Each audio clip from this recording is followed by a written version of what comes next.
Avez-vous déjà ressenti cette sensation d'être en retrait, de manquer de leadership et d'influence, que ce soit dans le domaine professionnel ou personnel? C'est comme si chaque interaction sociale était une épreuve, une occasion manquée de faire entendre sa voix. La confiance en soi semble si lointaine, et chaque tentative de leadership semble se heurter à un mur invisible. Il y a cette impression persistante de ne pas être pris au sérieux, comme si vos opinions et vos idées n'avaient pas d'écho. C'est un sentiment d'impuissance, une frustration qui s'installe quand les choses ne changent pas malgré vos efforts. Les autres semblent être capables de naviguer avec assurance dans le monde, de prendre des initiatives et d'influencer, tandis que vous vous retrouvez souvent en marge, observant sans participer pleinement. Les interactions sociales peuvent devenir des défis à surmonter, une épreuve constante, où vous vous demandez si vos paroles auront un impact. L'isolement social devient presque une seconde nature, car il est parfois plus facile de se retirer que de faire face à la déception qui peut découler du manque de leadership perçu. Si vous vous reconnaissez dans ces exemples, il est possible que certaines habitudes, peut-être inconscientes, entravent votre capacité à occuper pleinement votre place dans votre environnement social. Ces comportements, bien que subtils, peuvent agir comme des freins à votre confiance en soi et à votre capacité à exercer un leadership influent. Il est essentiel de prendre conscience de ces habitudes pour pouvoir les remettre en question et travailler à renforcer votre présence et votre influence dans diverses situations. Rejoignez-nous dans cette exploration en profondeur qui promet d'apporter une transformation significative à votre vie quotidienne. Chaque principe présenté sera une étape vers la libération de votre force intérieure, une opportunité de cultiver la résilience face aux défis complexes de la vie moderne. Petit aparté. Si vous n'êtes pas encore abonné à notre chaîne, nous vous invitons chaleureusement à le faire dès maintenant. En vous abonnant, vous rejoignez notre communauté dédiée à la recherche de la sagesse et de la sérénité stoïcienne. De plus, n'hésitez pas à laisser vos commentaires et à aimer nos vidéos. Votre interaction contribue à étendre l'influence de notre communauté, permettant à davantage de personnes en quête de sagesse et de tranquillité stoïcienne de bénéficier de nos partages. Merci de faire partie de cette aventure enrichissante. Commençons. Habitude numéro 1. Se laisser emporter par ses émotions. Se laisser submerger par des réactions émotionnelles impulsives constitue l'une des habitudes les plus débilitantes selon l'approche stoïcienne. Cette propension à être submergé par des réactions émotionnelles impulsives peut avoir des conséquences significatives sur notre bien-être mental et sur notre capacité à prendre des décisions de manière éclairée. En effet, les émotions non maîtrisées peuvent nuire à la clarté de la pensée et à la prise de décision. Lorsque nous nous laissons emporter par nos émotions, il devient difficile de voir les situations de manière objective. Les jugements peuvent être altérés et les réponses impulsives peuvent souvent conduire à des résultats indésirables. Prenons un exemple concret pour illustrer cette habitude. Imaginons que vous ayez reçu un courrier électronique professionnel critique de la part d'un collègue. Les premières réactions émotionnelles peuvent être la colère, la frustration ou même la tristesse. Si vous vous laissez emporter par ces émotions, vous pourriez être tenté de répondre de manière impulsive, peut-être avec un ton agressif ou défensif, sans prendre le temps de réfléchir pleinement à la situation. Que dire de l'image que renvoie un tel manque de jugement? Au lieu de cela, vous pouvez observer ces émotions sans les laisser dicter votre réponse. Vous prenez du recul, examinez objectivement le contenu du courrier électronique et considérez la possibilité que votre collègue puisse avoir des points valables. Plutôt que de réagir immédiatement, vous choisissez de répondre de manière réfléchie en exprimant vos pensées de manière professionnelle et constructive. Cette approche offre une perspective plus équilibrée et favorise une communication efficace, évitant ainsi les conflits inutiles. Pour changer l'habitude de se laisser emporter par ses émotions, voici quelques pratiques alternatives qui favorisent la gestion émotionnelle et la prise de décision réfléchie. Avant de réagir impulsivement, prenez une pause. Accordez-vous quelques instants pour réfléchir à vos émotions, évaluer la situation et choisir une réponse plus réfléchie. Apprenez à reconnaître les situations ou les pensées qui déclenchent des émotions intenses. En identifiant ces déclencheurs, vous pouvez mieux anticiper et gérer vos réactions émotionnelles. Apprenez des techniques de régulation émotionnelle, telles que la respiration profonde, la méditation ou la visualisation. Ces pratiques peuvent vous aider à calmer vos émotions et à retrouver un état d'esprit plus équilibré. Avant de céder à une réaction émotionnelle impulsive, visualisez mentalement les conséquences potentielles. Cela peut vous aider à prendre conscience des impacts de vos actions et à choisir des réponses plus constructives. Pratiquez la communication assertive en exprimant vos émotions de manière claire et respectueuse. Évitez de laisser vos émotions dicter vos réponses, mais plutôt utilisez-les comme un moyen de communiquer vos besoins. Adoptez une perspective à long terme en considérant les conséquences de vos actions sur le long terme. Cela peut vous aider à prendre des décisions plus réfléchies plutôt que de réagir impulsivement à des émotions momentanées. Cette prise de conscience permet de détacher l'identité personnelle des fluctuations émotionnelles, offrant ainsi la possibilité d'une réponse réfléchie plutôt qu'une réaction impulsive. En cultivant cette capacité, on devient plus apte à rester calme et concentré même dans des situations émotionnellement chargées. Cela favorise une stabilité intérieure qui devient un socle solide face aux hauts et bas inévitables de la vie. Plutôt que d'être emporté par la marée changeante des émotions, on devient le capitaine de son propre navire, naviguant avec sérénité à travers les tempêtes émotionnelles. Opter pour des réactions plus posées et réfléchies augmentera votre crédibilité et améliorera votre image au sein de votre entourage. Habitude numéro 2. Se plaindre constamment. Exprimer fréquemment son insatisfaction ou sa frustration renforce un état mental négatif et peut influencer négativement les interactions sociales. La sagesse stoïcienne nous enseigne que la plainte constante crée un mur entre notre perception de la réalité et la réalité elle-même.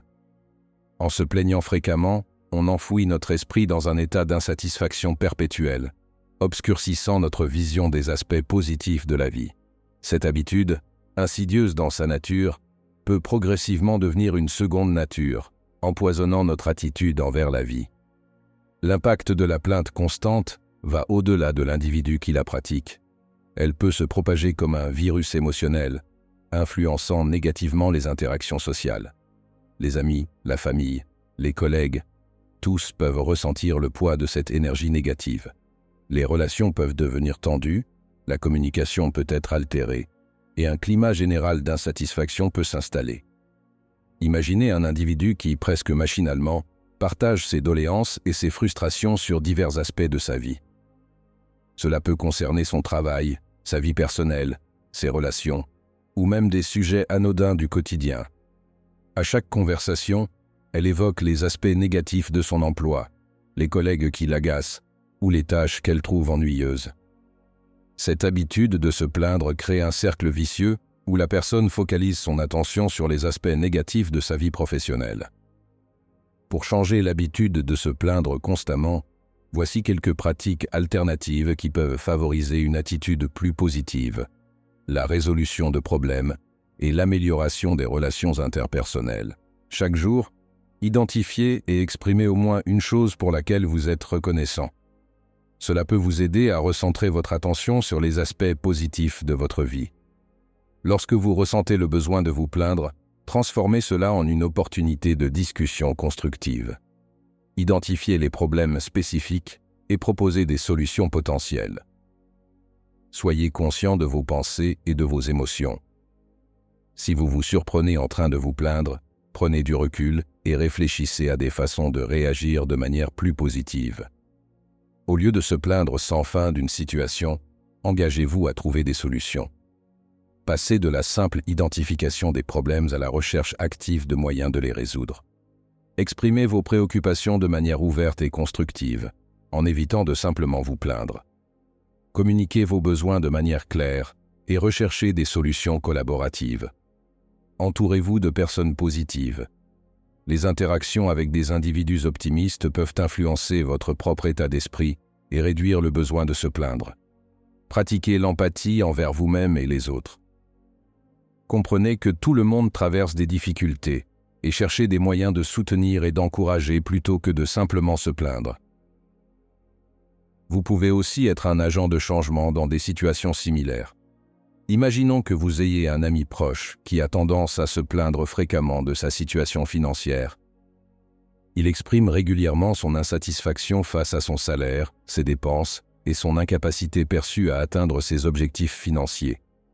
Une réaction naturelle pourrait être de ressentir de l'empathie pour son ami, mais aussi de se sentir agacé par ses constantes lamentations. En adoptant la perspective stoïcienne, vous pourriez prendre du recul et réfléchir à vos propres réactions émotionnelles. Plutôt que de vous laisser emporter par l'agacement, vous pourriez envisager que votre ami peut avoir des préoccupations légitimes et des défis financiers réels. Au lieu de contribuer à la négativité en exprimant vous-même des frustrations ou en minimisant ses préoccupations, vous pourriez choisir d'adopter une attitude plus compatissante. Vous pourriez l'encourager à identifier des solutions pratiques pour améliorer sa situation financière, peut-être en lui suggérant des conseils ou des ressources utiles. Au lieu de se concentrer sur ce qui manque ou sur ce qui ne va pas, vous consciemment dirigez son attention vers ce qui va bien ou ce qui pourrait être fait. En abandonnant l'habitude de se plaindre constamment et en la remplaçant par la gratitude et une ouverture aux solutions, vous créez un état d'esprit positif. Les stoïciens nous rappellent que même dans les moments difficiles, il y a toujours quelque chose à être reconnaissant. Cette pratique intentionnelle change notre perspective, transformant la perception des défis en opportunités de croissance. De plus, cela peut influencer positivement les interactions sociales, car les autres sont plus enclins à se connecter avec quelqu'un qui émet des vibrations positives, plutôt que de se plaindre en permanence. C'est un choix conscient de diriger notre attention vers ce qui est positif et constructif, plutôt que de s'enliser dans la complainte perpétuelle. Habitude numéro 3. Se comparer aux autres en permanence. La comparaison constante, engendrant l'envie et l'insatisfaction, peut être préjudiciable. Mesurer sa valeur personnelle en fonction des réussites et possessions d'autrui est une recette pour l'abattement émotionnel. Cette habitude néfaste de se comparer en permanence peut miner la confiance en soi et la perception de sa propre valeur. Avez-vous tendance à évaluer votre réussite, votre apparence ou votre vie en général, en vous basant sur les réalisations matérielles et les succès apparents des autres? Cette pratique, bien que courante dans la société moderne, peut être dévastatrice sur le plan émotionnel et psychologique. La sagesse stoïcienne nous enseigne que la comparaison constante avec autrui est un piège nourrissant l'envie et l'insatisfaction. Mesurer notre valeur personnelle en fonction de standards externes place notre bonheur entre les mains des autres. Les stoïciens soulignent que la source de notre valeur réside dans notre croissance individuelle, la poursuite de nos objectifs et le respect de nos propres valeurs, indépendamment des succès apparents d'autrui. Aujourd'hui, de nombreuses personnes passent beaucoup de temps sur les réseaux sociaux et se comparent fréquemment à la vie apparemment parfaite de leurs amis en ligne. Dans bien des cas, cela génère des sentiments d'insatisfaction et d'inadéquation, en comparant leur vie à celle des autres, en se basant sur des critères tels que la réussite professionnelle, le style de vie ou les relations personnelles. Reconnaître le caractère autodestructeur de cette habitude de comparaison constante est essentiel. En adoptant une perspective stoïcienne, une personne souhaitant changer pourrait prendre du recul et réfléchir à l'impact émotionnel de ces comparaisons. Au lieu de succomber à des sentiments d'insatisfaction ou de compétition constante, elle pourrait cultiver la gratitude pour ses propres accomplissements et se concentrer sur ses objectifs personnels sans se laisser influencer excessivement par les réussites apparentes des autres. Voici quelques bonnes pratiques. Essayez de comprendre les expériences et les défis des autres sans les juger. La pratique de l'empathie peut réduire la tendance à se comparer et favoriser une connexion plus authentique. Plutôt que de se comparer aux autres, concentrez-vous sur votre propre amélioration personnelle. Identifiez les domaines où vous souhaitez grandir et travaillez à développer vos compétences. Réduisez le temps passé sur les médias sociaux, où la comparaison est souvent exacerbée. Concentrez-vous sur votre propre réalité et évitez de mesurer votre valeur en fonction des images filtrées de la vie des autres. Cette approche stoïcienne nous rappelle que le véritable succès réside dans la croissance personnelle, la capacité à surmonter les défis et à progresser vers nos aspirations indépendamment de la trajectoire des autres. En adoptant ces pratiques alternatives, vous pouvez progressivement détourner l'attention de la comparaison constante avec les autres pour vous concentrer sur votre propre chemin, vos réussites et votre développement personnel. Cela favorise une approche plus positive et épanouissante de la vie. Habitude numéro 4. Évitez les difficultés à tout prix. Cherchez continuellement le confort et éviter les situations difficiles ainsi que les défis peut entraver le développement personnel et la résilience. Bien que cette habitude puisse offrir une illusion de tranquillité à court terme, les stoïciens nous rappellent que c'est précisément dans l'adversité que la résilience se forge. Imaginez quelqu'un qui, face aux défis de la vie, opte systématiquement pour la voie du moindre effort, évitant tout inconfort ou difficulté. Bien que cette stratégie puisse procurer une apparence de sécurité émotionnelle temporaire, elle devient, à long terme, une barrière au développement personnel. Les stoïciens considèrent les obstacles comme des opportunités d'apprentissage et de croissance. En évitant constamment ces défis, nous sacrifions la possibilité d'acquérir de nouvelles compétences, de renforcer notre caractère et de développer une résilience face aux aléas de la vie. Les stoïciens nous encouragent à adopter une attitude de confrontation constructive envers les difficultés. Plutôt que de les craindre, voyons-les comme des opportunités de grandir. Cela nécessite un changement fondamental dans la façon dont nous percevons les défis. Plutôt que de les considérer comme des obstacles à contourner, voyons-les comme des étapes incontournables dans notre parcours vers la maturité et la sagesse. Voici quelques exemples de pratiques alternatives pour encourager la résilience et la croissance personnelle. Initier des conversations difficiles de manière constructive pour résoudre les problèmes, renforcer les relations et favoriser la compréhension mutuelle. Accueillir les retours constructifs avec ouverture, considérant ces commentaires comme des opportunités d'apprentissage et de croissance personnelle. S'engager à prendre des risques calculés au travail pour développer de nouvelles compétences, explorer de nouvelles opportunités et promouvoir une progression professionnelle. Se mettre délibérément dans des situations inconfortables qui encouragent la résilience émotionnelle, la tolérance à l'incertitude et la capacité à s'adapter aux changements. Assumer des responsabilités difficiles et les aborder de manière proactive, en utilisant ces défis comme des occasions d'apprendre et de grandir.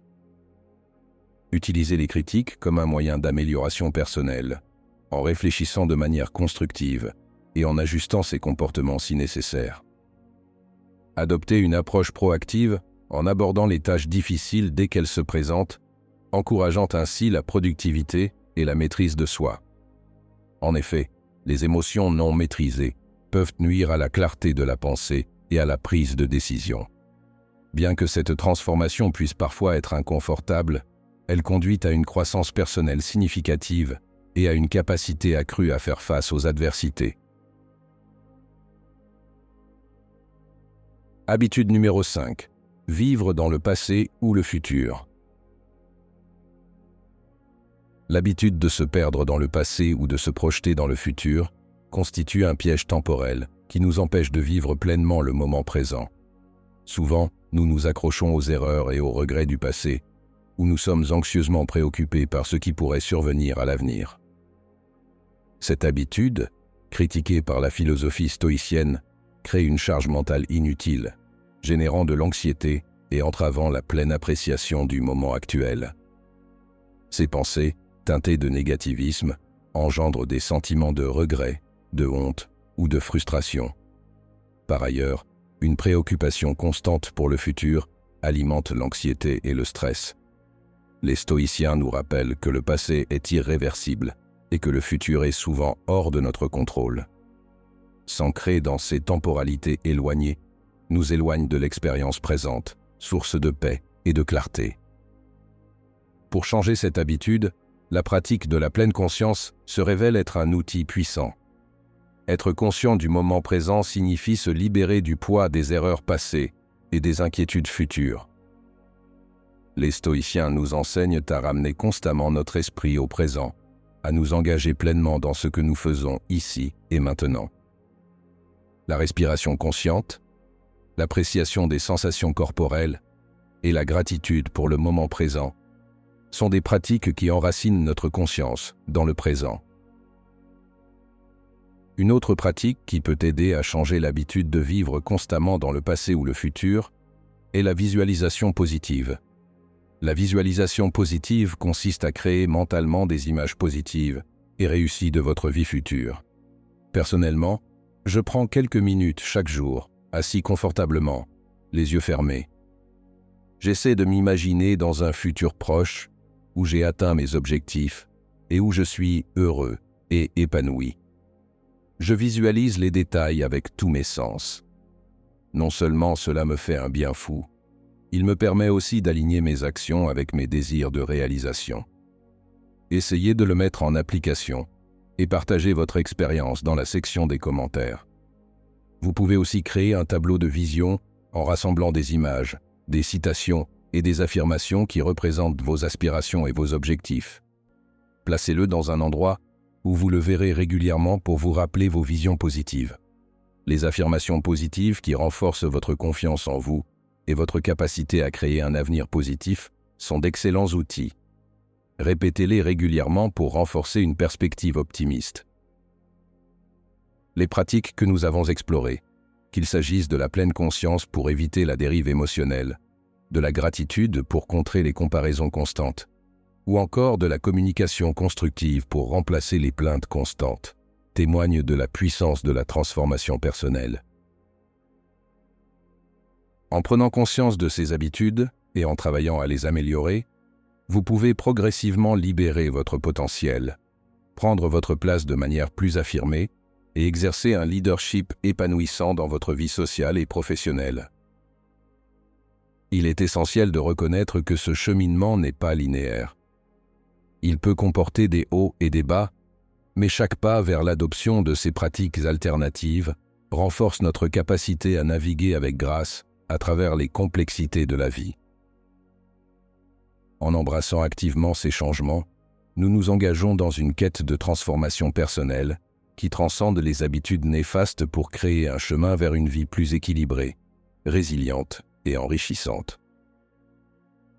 En fin de compte, la clé réside dans la persévérance, la patience et le désir continu d'évoluer vers le meilleur de nous-mêmes.